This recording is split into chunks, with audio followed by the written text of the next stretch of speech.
Hi అండి, welcome to 99 అమ్మ recipes. ఈరోజు గోంగూర పచ్చడి ఎలా చేయాలో చూద్దాం. వేడి వేడి అన్నంలోకి వేసుకొని తింటే అండి భలే ఉంటుంది. మీరు కూడా ఖచ్చితంగా ట్రై చేయండి. ఎండుమిర్చి, ధనియాలు, మెంతులు, జీలకర్ర ఇవన్నీ కొద్దిగా ఆయిల్ వేసి దోరగా వేయించాలి.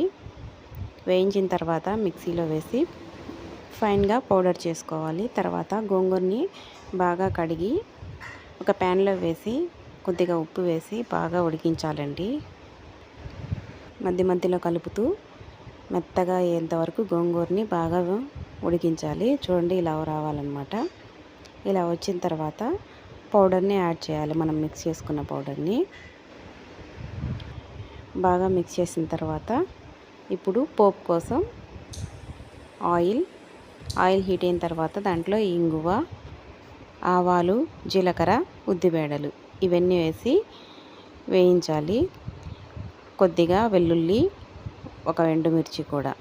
ఇవన్నీ వేగిన తర్వాత ఉడకబెట్టిన గోంగూరను కూడా వేసి బాగా వేయించాలన్నమాట.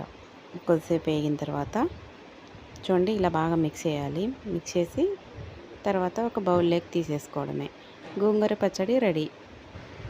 మీరు కూడా ఖచ్చితంగా ట్రై చేయండి. Thank you.